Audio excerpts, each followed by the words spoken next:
If we change our basic fundamental thought, carefully listen, all outer actions will change. Your body language will change, your facial expression will change, your hand movements will change, the way you walk, the way you sit, everything will totally change if you change your fundamental thought. Because according to scientific studies, you read, adults only communicate 30% by speech. The other 70% is non-verbal communication. That's why I told people, do you want to be like your father? Do you want to be like your mother? Do you want to be like that auntie or that teacher? That's why I always sometimes criticize when people tell me about their parents. I can sense the good qualities and some of the negative qualities. And sometimes you see a lot of children follow exactly the negative qualities of their parents. Why? It says here very clearly, it's not something I made up. I told you from Dharma. This is scientific. Because that's what we've been watching our whole life, and we've been exposed to that. So if your father's a closed-up person, doesn't talk, doesn't express, and creates a lot of pain around him because he doesn't express and talk, it makes you guess and wonder, you're going to grow up very easy being quiet. If your parents didn't encourage study, didn't encourage reading, and didn't encourage writing, didn't encourage learning deeper things, and they're always talking about gossip and music and fun and movie stars and singing, that's what you're going to be interested in when you grow up.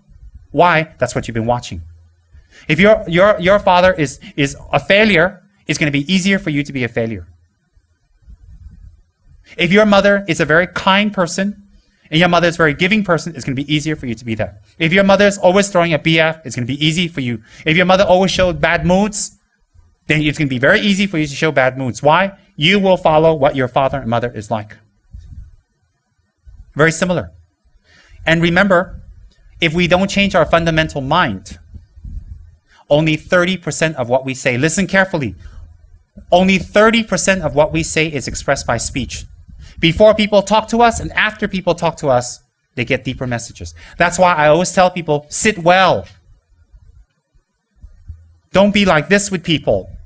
Don't sit there arrogantly like, Don't. Because your body language shows your state of mind. The way you dress, the way you smell, whether you brush your teeth, whether you fall asleep all the time when people are talking, whether you knock things over, whether you break things, whether you forget things all the time. All these qualities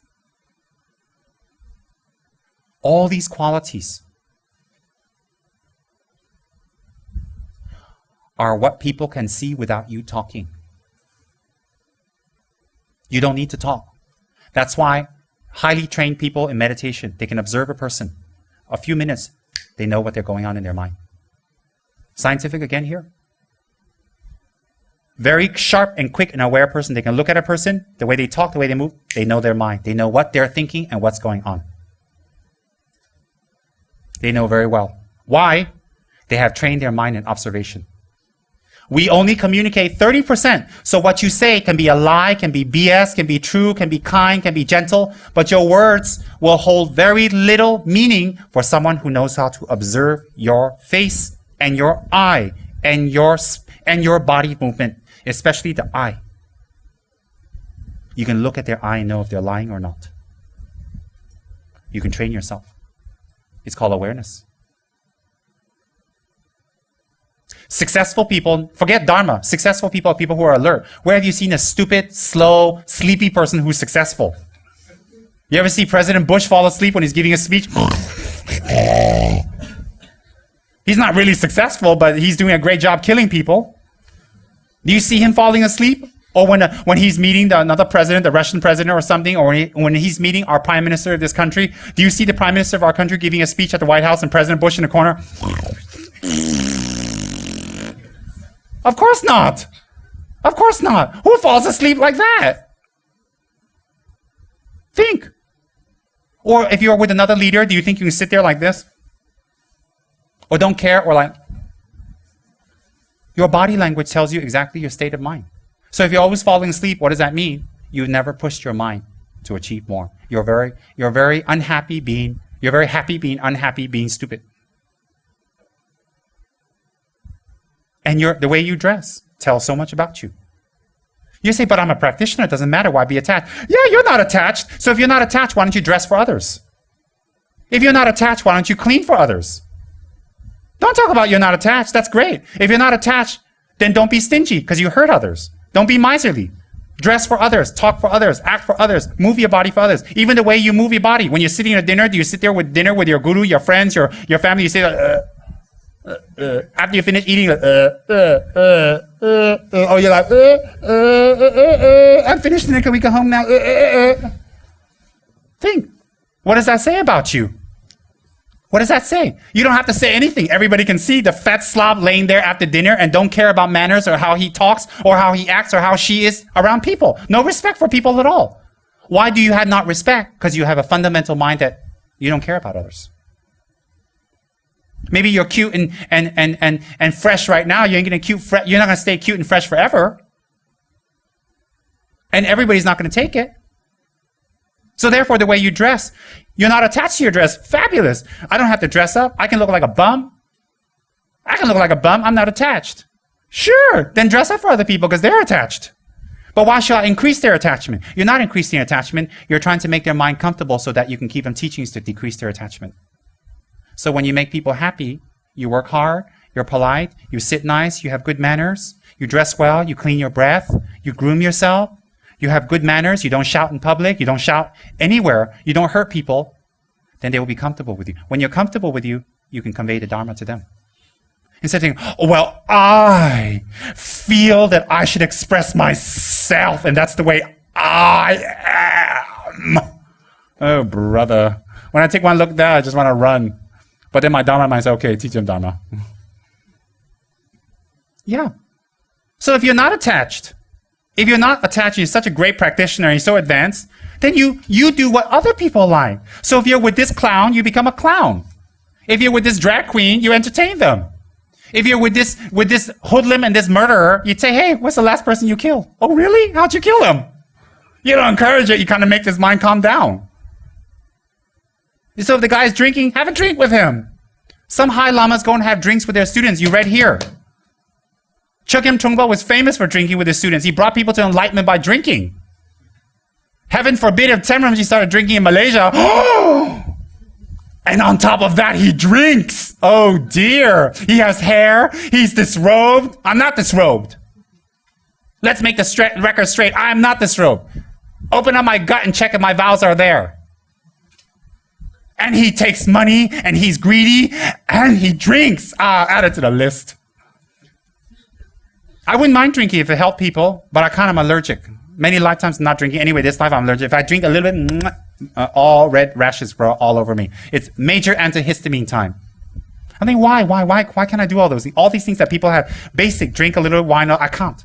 It's like my body is made for not doing non-Dharma work. I don't know, something like that. That's how I figured. It's not even an ego trip. I really believe that. So if you're so unattached and you're such a great practitioner, you've taken refuge, you have guru devotion, and you're a great Buddhist, if you are, then all these actions should be easy. Staying awake is very easy because it benefits others. Having good table manners is very good. Being polite to people is very good. Not screaming at people who get on your nerves is very good. Not cheating people is very good. That's guru devotion. That's great guru devotion. That shows your attainment. Don't tell people, oh, well, I had a dream about Tara, and guess what she told me? Fly a kite? I don't know. Or I see Buddhas, or I see visions, or I see ethereal beings. You probably do, so what? You look like one of those beings you see. They're ghosts, and you're a ghost too. In Tibet, we say you're a ghost. What does it mean? Bad manners. Selfish. Ghosts are mainly selfish. They're miserly. So if you see ghosts, it must be you're good friends with them. You have some connection with them. Hallelujah. So that's not something to be proud of. If I see ghosts, I'm not going to tell people that. They say, but you're a Rinpoche. How can you see ghosts? Oh, I'm liberating them. What do you mean you're liberating them? How do you liberate a ghost? They couldn't be liberated when they're in human form. How do you liberate them as a ghost? It's like saying I can liberate my dog, teach him meditation. Yogi meditates 6 hours a day, does Vajrayogini. Hello? Not possible. Ghosts and dogs can't do meditation. They can only be subdued.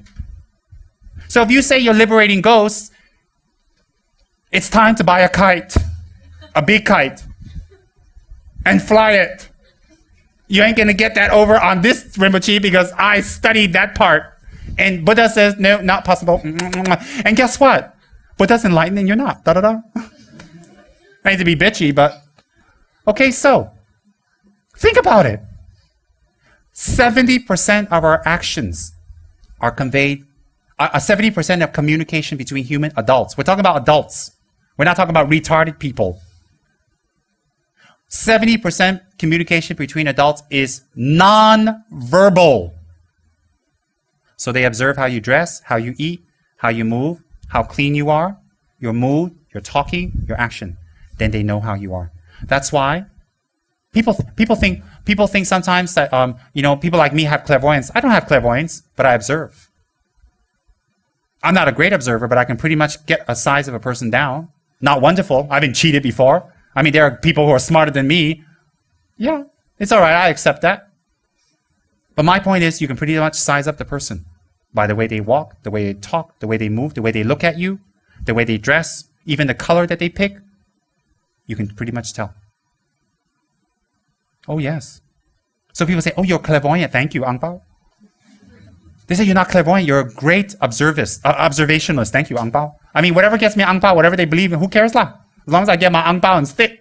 And it might not be filled with $1 bill. Thank you. See, Rinpoche likes money. The whole world knows. Whatever. I've been sending my Ang Paos to Ganden for years. Nobody knows that. Since 1992 until now, I've been sending all my Ang Paos to Ganden. To support the hospital, to put pumps into the water for the monks. I built a huge building there, 36 rooms, to put flooring, to rebuild the temples. I sponsor over 300 monks a month. Every month, the monks get money from me to survive. I sponsor nuns' coats. I send out money to His Holiness the Dalai Lama. It's not a lot, but it's what I have. Nobody knows that. I collect a lot of Ang Paos. Do you know why? I dare not use it. And any physical gifts I get, I offer up to the Buddhas immediately. I offer it with incense on my altar and make prayers where people make offerings. Because I'm not a Buddha, but I can offer it to Buddha for them to make merits. People don't know that. People say, oh, he's greedy, he wants money. Yes, I'm greedy. Why? The holy monasteries, we need to support the monks. The monks are doing study to become great masters. That's why. So if I'm greedy, yes, thank you very much. I'm very greedy. Give me more. And you see, you ask my assistants, you ask my financial assistants, all these people, where I send my money to. You can ask people to take care of my accounts. I don't take care of my accounts. For the record, I don't take care of my accounts. I don't even know how much I've got. I only sign the checks. Okay, I don't know. You know why? My money is to be used to serve other people. That is all. I don't take care of my own accounts. Thank God, because I'm very bad anyways. You know why I'm not attached to it? Because it's not my money. Whatever I get, it's not my money. I dare not take care of it. Dare not. It's not my money. There's a lot of things I want to do. Take a trip here, do this, buy this. I dare not. Why? I have money for the center, but I don't have money for myself much, and I dare not use up what I have. I'm one of these people who's very nervous about using up my money. And whatever nice things I have, nice car, nice house, is offered to me by people. I drop hints to people, I want a nice car. Very subtle hints. So I look like I'm a successful Rinpoche. I want a nice car. And then when they go shopping, I insist on going, I want that one. But that's $40 million. That's right. I really don't. I'm greedy? Yeah, I'm greedy. Every Lama is greedy. Every Rinpoche is greedy. But they're not greedy for a self-cherishing mind. Don't judge a book by its cover. Very simple. So we attend Dharma teachings, we hear that. Now 30% is like that. Therefore, habituations that we have now is one lifetime from our parents. It can change. That's why I say if we apply the Dharma, it can change. Do you know why? Although if our parents are good carpenters, we become good carpenters. If our parents don't like to learn and talk gossip and very, what's that called? Petty. Very shouty. And we're very petty.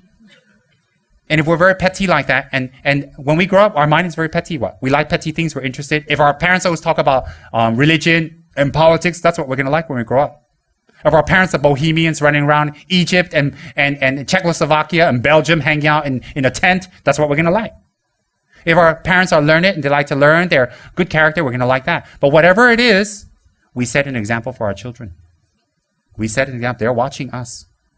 So you're thinking, yeah, but if they have good karma, they'll be different. Yes, but watching you will not help them open up their good karma.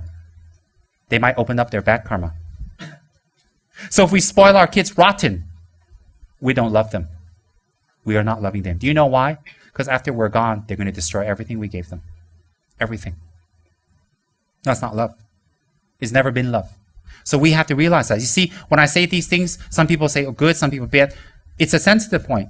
But that's my job. You've hired me, as Zongsa Kensei says, to annihilate your ego. You've hired me to destroy your ego. The whole purpose of sitting on the floor and the guru sits on the table, on the throne, even that is annihilating the ego. You know why? It's to show respect to the Dharma. It's the first step. When we can show respect to the Dharma, we can show respect to other people.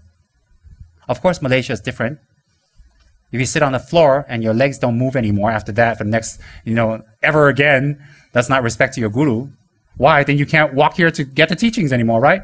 That's different. But I'm giving you examples. So therefore, how we are can change if we have devotion. And devotion is fundamental change.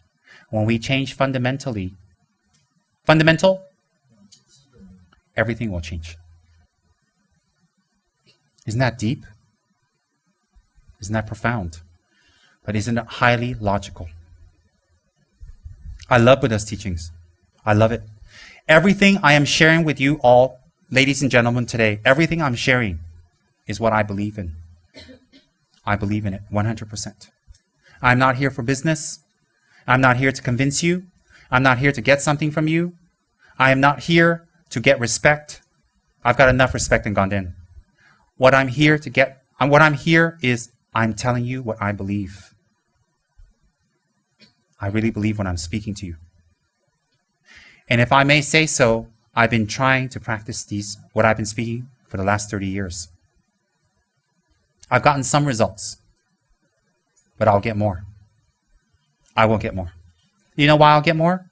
Because I had a vision, because I'm a high lama. I'm none of those. Because I will apply effort. That's all. I will apply effort. Just like Lord Buddha did, just like Tsongkhapa did. I will apply effort. The Dalai Lama is a Buddha, but he can't make me a Buddha. But if I listen to the Buddha's teachings that he teaches me, I can be a Buddha. Simple. Simple. I love the Dalai Lama's teachings more than the Dalai Lama. Because the Dalai Lama to me is a Buddha mind. His teachings is him. He is represented by his teachings. I take refuge in the Buddha's teachings more than I take refuge in the Buddha.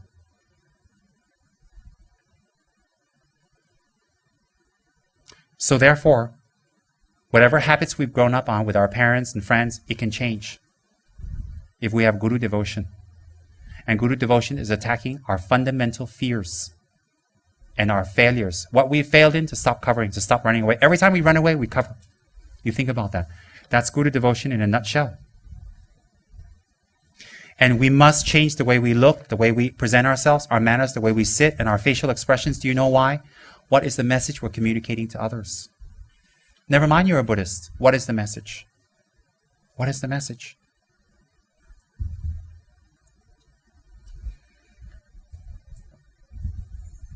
And then, when a guru loves you, don't think that the guru just comes and takes away all your problems. That's not love. Actually, when the guru takes away all your problems, it's a temporary help. But ultimately, once he takes away your problems, you must listen to his teachings and apply, that you can avoid future problems. If you always wait for your guru to take care of your problems, but you never take care of yourself, you don't love your guru, and you're misusing your guru's love. You're using it wrongly. You see, this is not a cult. You know what a cult is? When the guru does everything for you, you don't have to do anything. That's a cult. Drink. Like Sangyang Moon, I'm sorry to say, in Korea, 500 couples get married at one time. They had no will. They just get married. I met someone who followed that sect in Delhi, a German guy. He had to learn how to eat again. He had to learn to make decisions, to travel, to move, to go here, do there. You know why? Because when he was in that organization, he had no free will. So when he hung around with me and two other ladies, two European ladies and this German guy, we were running around Delhi. I forgot doing what. Anyways, I was there for some reason. And you know what? We had to tell this guy, get in the taxi. He just stood there. He's a very, He looks just like you and me. He's very sharp, very good looking. All the Indian ladies were staring at him. Just nothing abnormal. He's like, he walk around like, oh, nothing. He couldn't make any decisions. None. That's how they reprogrammed him. So we had to say, get in the taxi, then you get in. Okay, let's go to the restaurant. And then when we sit there in the restaurant, we went to one of my favorite restaurants, Nirula's in Connaught Circle in Delhi. He'd be looking at the menu, this guy. And we ordered, and he's still looking. I was like, do you know how to read? He says, yeah, I can. I said, what would you like to eat? He said, I don't know. And I thought he was just thinking. 15 minutes later, the girl next to me whispered, he can't make a decision. We have to pick for him. So I had to pick something for him. And then every time we went to a restaurant, we picked whatever he wanted to eat. And then I had to tell him, go to the toilet. You have to go to the toilet? Yes. I had to be aware of that. I didn't want to flood. Oh, yes. Everything I had to tell this person. I'm not kidding you. I experienced that in Delhi. I know how people can be reprogrammed. I saw it. And then he told us about how he married this girl. I said, do you know her? He said, no. He says, I've never dated her. I don't know her. I said, do you love her? He said, no. He said, well, I guess I do because I was told to love her. I said, oh. I said, do you love her? He says, I think I do. I said, where is she now? He says, I don't know. I said, after you got married, what'd you do? We were told to go to a room and, be a married, happy couple. I said, oh. I said, did you have bubbly with her? He says, yeah. He says, I was told to. And that's it. It went on and on. You can figure out the rest for yourself. Totally normal. In fact, a few years ago, I inquired one of my friends about how he is. He went back to Germany, but I didn't hear more about him. There is no signs of him being abnormal at all. Totally reprogrammed. I'm not saying that sect is bad or that teacher is bad. I don't know. But what I saw in this person, I was like, uh-oh, what happened? I can't comment on other religions. But my point is, if that person could be reprogrammed like that, why can't we reprogram ourselves to be a Buddha? Why can't we? I saw that. So that's why everything I teach you is not something that I just read in a book. I saw it and I believe it.